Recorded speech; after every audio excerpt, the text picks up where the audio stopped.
Trump Putin की दोस्ती दुनिया को कहां ले जाएगी? अब सुपर पावर नहीं रहेगा अमेरिका? यह सवाल भी है और जवाब भी हो सकता है। आखिर ये होगा कैसे? क्या होने वाला है? अमेरिका अब दुनिया में अपने प्रभाव को खुद कम करने के लिए क्यों इस वक्त प्लान बना रहा है? क्या ठान चुका है? ये सवाल इसलिए उठ रहे हैं क्योंकि ट्रंप प्रशासन में एक बड़ा रोल निभा रहा है इंडस्ट्रियलिस्ट एलन मस्क ने नाटो से बाहर निकलने के लिए सहमति जता दी है कि नाटो से बाहर हो जाते हैं, ऐसा वो कह रहे हैं। क्या कुछ हुआ है वो बता रहा हूं, लेकिन अमेरिकी राष्ट्रपति ट्रंप तो पहले भी बहुत समय से अमेरिका को नाटो से बाहर निकलने की सलाह दे रहे थे, लेकिन अब एलन मस्क सामने आकर खुद बोल रहे हैं। क्या किया उन्होंने? दरअसल ये मामला पूरा शुरू हुआ वहां से जब एलन मस्क ने सोशल मीडिया प्लेटफॉर्म एक्स पर एक पोस्ट को रीट्वीट कर दिया और उसमें उन्होंने क्या लिखा? उन्होंने लिखा कि आई एग्री, यानी कि मैं सहमत हूं। मस्क की यह प्रतिक्रिया सेनेटर माइक ली की तरफ से पेश किए गए एक विधेयक पर थी जिसमें वो आई एग्री कह रहे थे। उसमें एक विधेयक में क्या था? जिसमें अमेरिका के यूएन और नाटो से पूरे अलग होने का प्रस्ताव का जिक्र था।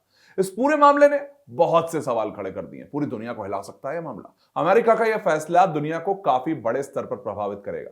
आखिर यूएन और नाटो से अमेरिका का बाहर निकलना अब क्या अमेरिका को कमजोर करेगा या दुनिया की सबसे बड़ी अर्थव्यवस्था को और मजबूत कर देगा? अमेरिका के लिए अच्छा है कि बुरा है? सवाल तो बहुत है। सवाल यह भी है कि नाटो से अमेरिका के बाहर जाने का मतलब नाटो का खत्म हो जाना है।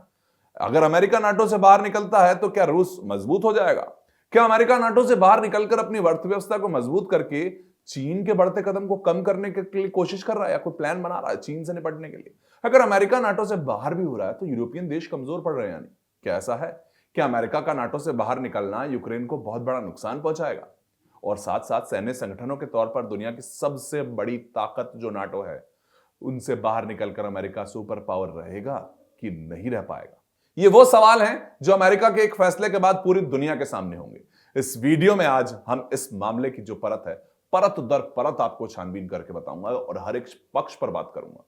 चलिए समझते हैं इसको, ठीक है? अमेरिका का नाटो से बाहर निकलना दुनिया को कैसे प्रभावित करेगा, इस चीज को समझते हैं।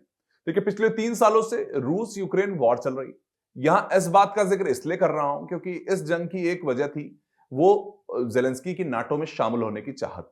इस चाहत ने दुनिया को एक ऐसे युद्ध का प्रत्यक्षदर्शी बना दिया जिसे आज के दौर में कोई भी सेना या देखना नहीं चाहता।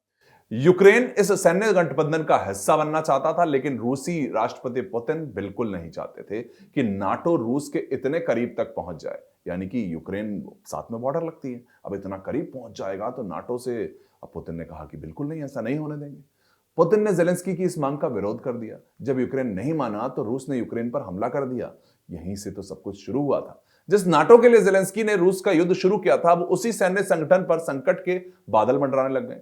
इसकी वजह है अमेरिकी राष्ट्रपति डोनाल्ड ट्रंप और उनकी वापसी के बाद से उनके तेवर। उनके प्रशासन ने उनके करीबी एलन मस्क का बयान अमेरिका का पूरी जो फैसला है पूरी दुनिया की राजनीति और सुरक्षा को प्रभावित कर सकता है। अगर अमेरिका नाटो से बाहर निकलता है तो इसका प्रभाव सिर्फ अमेरिका पर ही नहीं बल्कि पूरे विश्व पर पड़ेगा। अमेरिका के नाटो बाहर निकलते ही उसका अस्तित्व खतरे में पड़ जाएगा। अमेरिका कर क्या रहा है? अमेरिका अपने लिए अच्छा सोच रहा है, बुरा सोच रहा है? इस चीज पर नजर डालते हैं। अमेरिका नाटो से बाहर निकलकर कमजोर हो रहा है या मजबूत हो रहा है? देखिए, नाटो यानी कि north Atlantic treaty organisation second world war के बाद यह बना एक सैन्य गठबंधन है जिसका नेतृत्व अमेरिका करता है, खुद ही करता है और खुद ही बाहर होने की बात कर रहा है। तो अगर अमेरिका इस संगठन से बाहर निकलता है तो इसका असर उसकी सैन्य शक्ति पर तो पड़ेगा, लेकिन आर्थिक रूप से वह खुद को और मजबूत करने का भी अवसर बना रहा है। ढूंढ रहा है अपने लिए कहीं ना कहीं से मजबूत कैसे हूं। अमेरिका के पास पहले से ही दुनिया की सबसे बड़ी अर्थव्यवस्था है और अगर वो नाटो से बाहर निकलकर अपने संसाधनों को घरेलू विकास यानी कि डोमेस्टिक डेवलपमेंट में लगाएगा तो वो इकोनॉमिकली मजबूत हो जाएगा, लेकिन सुरक्षा और ग्लोबल इंपैक्ट के नजरिए से बैकफायर भी कर सकता है। तो अमेरिका को अभी खुद नहीं पता है, लेकिन अमेरिका नाटो को छोड़ने का प्लान सा बना रहा है। क्या नाटो खत्म हो जाएगा? ये तो सवाल सीधा सीधा खड़ा हो रहा है। तो अगर अमेरिका निकल गया तो नाटो का क्या होगा? देखा जाए तो नाटो सीधे तौर पर अभी अमेरिका के समर्थन पर निर्भर ही करता है। अमेरिका नाटो को सबसे बड़े फंडिंग देने वाला देश है, उसी से तो चल रहे हैं। इसकी सैन्य ताकत का एक बड़ा हिस्सा नाटो का बहुत बड़ा अमेरिका बन चुका है। अगर अमेरिका पीछे हट जाएगा इसी में तो ये संगठन कमजोर तो होगा ही, लेकिन पूरी तरह खत्म नहीं होगा, क्योंकि यूरोप के कई देश जैसे कि फ्रांस, जर्मनी, ब्रिटेन इसे बचाने की बहुत हद तक कोशिश करेंगे। हालांकि अमेरिका के बिना नाटो का प्रभाव इसकी वैश्विक शक्ति में भारी गिरावट लाएगा। तो अब क्या प्लान बना लिया है कि नाटो को ही खत्म कर दिया जाए दूसरे विश्व युद्ध के बाद से? अगर ऐसा होता है तो बहुत सी चीजें बदल जाएंगी।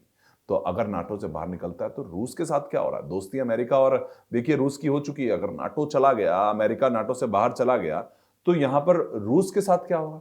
जिस अमेरिका के नेतृत्व में नाटो को बनाया ही रूस की आक्रामकता को संतुलन करने के लिए, बैलेंस कर रहे थे। जब रूस बहुत ज्यादा स्ट्रांग हो रहा था तो नाटो को बनाया गया, अमेरिका ने बनाया। अब अमेरिका और रूस की दोस्ती हो गई है, अब क्या किया जाए नाटो का? अमेरिका सोच रहा है नाटो का क्या करना है, कोई फायदा ही नहीं। अमेरिका नाटो से बाहर निकलता है तो रूस को इसका सीधा लाभ मिल जाएगा। देखिए, यूरोप के कई देश, खासकर पोलैंड, बाल्टिक देश जितने भी हैं, रूस से सुरक्षा गारंटी के लिए नाटो पर निर्भर करते थे कि अगर हमें रूस से सुरक्षा चाहिए कि रूस मेरे ऊपर हमला ना कर दे, तो नाटो पर निर्भर थे। अगर यह सुरक्षा ढांचा कमजोर होता है तो रूस अधिक आक्रामक हो जाएगा और पूर्वी यूरोप में अपने प्रभाव को बढ़ा देगा। ऐसा हुआ, ऐसा होते ही यूक्रेन पूरी तरह घिर जाएगा। हालांकि यूक्रेन नाटो का सदस्य नहीं है, लेकिन अमेरिका कुछ पहले तक उसकी मदद कर रहा था। हाल ही में ट्रंप से राष्ट्रपति चुने जाने के बाद से रूस पहले से बहुत ज्यादा मजबूत स्थिति में आ गया, क्योंकि दोस्ती भी तो अमेरिका से हो गई है। अब सवाल क्या उठ रहा है, क्या अमेरिका नाटो छोड़कर चीन के बढ़ते प्रभाव को रोकने की कोशिश करेगा? अमेरिका के लिए फिलहाल चीन सबसे बड़ी चुनौती बना हुआ है। अगर अमेरिका नाटो से बाहर निकलता है तो वो अपनी आर्थिक और सैन्य शक्ति को इंडो पैसिफिक क्षेत्र में केंद्रित करना चाहता है। बहुत से चीजें जहां चीन लगातार अपनी ताकत को बढ़ा रहा, चीन से ही तो लड़ना है। इससे अमेरिका अपनी अर्थव्यवस्था को मजबूत करने और चीन के प्रभाव को सीमित करने में अधिक संसाधन लगा सकता है। इसके पीछे एक बड़ा कारण यह भी है, जिस तरह से डी डॉलराइजेशन की बात चल रही है। अगर ऐसा होता है तो चीन बहुत ज्यादा मजबूत हो जाएगा। चीन इसीलिए चुपचाप बैठा है, चीन कुछ भी नहीं बोल रहा है अभी। ग्लोबली जितनी भी उठापटक हुई है, जो अमेरिका के लिए वैश्विक शक्ति बने रहने के लिए बड़ी मुश्किल बन जाएगी अगर डी डॉलराइजेशन हुआ। यानी कि डॉलर अब अंतरराष्ट्रीय रूप से अगर एक करेंसी नहीं रह जाती है, आदान प्रदान नहीं होता है डॉलर में, तो कमजोर तो होएगा ही। लिहाजा मौजूदा जो समय है, अमेरिका की सैन्य ताकत नहीं बल्कि आर्थिक ताकत बढ़ाने पर फोकस करना पड़ेगा अमेरिका को, जो कि ट्रंप के नाटो से बाहर निकलने वाले बयान को साफ दिखा रहा है। अमेरिका चाहता है कि भैया लड़ाई झगड़े से अच्छा इकोनॉमिक अपनी जो तरीके हैं उन पे अपनाऊंगा और उससे आगे बढ़ूंगा। तो यूरोपीय देश कमजोर हो जाएंगे अगर नाटो छोड़ने से। क्या हाल होगा, क्योंकि अमेरिका उनको मजबूत कर रहा था, पैसा दे रहा था। यूरोप की सुरक्षा बहुत हद तक नाटो पर टिकी हुई है। रूस से तो हमेशा से डरते थे, फिर नाटो लाया, अमेरिका ने साथ दिया, अब अमेरिका रूस दोस्त हो गए। अमेरिका के बाहर निकलने से यूरोपीय देशों को अपनी सुरक्षा के लिए आर्थिक खर्च करना पड़ेगा, खुद पैसा लगाना पड़ेगा। अमेरिका का फैसला यूरोपीय देशों की अर्थव्यवस्था और रक्षा प्रणाली दोनों के लिए एक नई चुनौती ले आएगा। फ्रांस और जर्मनी जैसे देश खुद की सैन्य क्षमताओं को बढ़ाने की कोशिश कर सकते हैं, लेकिन इसमें समय लगेगा। ऐसे में यूरोप की सुरक्षा पर बड़ा असर पड़ेगा। सब डर जाएंगे, सब घबरा जाएंगे यूरोपीय देश कि आखिर में हो क्या रहा। नाटो ही चला गया, नाटो तो चला ही अमेरिका रहा था और उसी से अमेरिका चला गया। यानी कि अमेरिका और नाटो दोनों इस वक्त अलग अलग हो गए, नाटो नहीं रहेगा। क्या नाटो से बाहर निकलकर अमेरिका अब सुपर पावर बन पाएगा? क्योंकि नाटो से ही तो उसने अपना पूरा दबदबा कायम किया था। अब अमेरिका आज भी दुनिया का सबसे शक्तिशाली देश है, इसको तो मानना पड़ेगा, लेकिन उसकी ताकत सिर्फ सैन्य ताकत पर निर्भर नहीं है, बल्कि उसके वैश्विक गठबंधनों पर भी निर्भर है। अगर वो नाटो से बाहर निकलता है तो उसकी आर्थिक शक्ति तो बनी रहेगी, लेकिन उसकी वैश्विक नेतृत्व की स्थिति को चुनौती मिलेगी। अमेरिका के लिए बड़ा रणनीतिक मोड़ है, जो उसके भविष्य की भूमिका को पूरी तरह बदल सकता है। कुल मिलाकर अमेरिका का नाटो से निकलना पूरी दुनिया की राजनीति और सुरक्षा को प्रभावित कर सकता है। यह फैसला अमेरिका को आर्थिक रूप से मजबूत करेगा, लेकिन उसकी वैश्विक सैन्य शक्ति और नेतृत्व को कमजोर करेगा। नाटो की भूमिका बदल सकती है, रूस और चीन को इससे फायदा हो सकता है, यूरोप और यूक्रेन की सुरक्षा कमजोर हो सकती है। ट्रंप नाटो को अमेरिका के पैसों की बर्बादी बताते आए हैं और ट्रंप का यह कार्यकाल पूरी तरह से अभी तक अमेरिका के खर्चों में कटौती पर ध्यान देने में लगा हुआ है। लेकिन यहां ये सब जानते हैं कि नाटो की लंबे समय तक अफगानिस्तान और सीरिया में मौजूदगी उन इलाकों को किस दशा में ले आई है। तो अब अमेरिका ने नाटो बनाया, एक तरीके से उनको पैसा दिया रूस से लड़ने के लिए, अब रूस से दोस्ती हो गई, तो नाटो और अमेरिका का क्या होगा, ये तो अपने आप में सवाल खड़ा हो गया।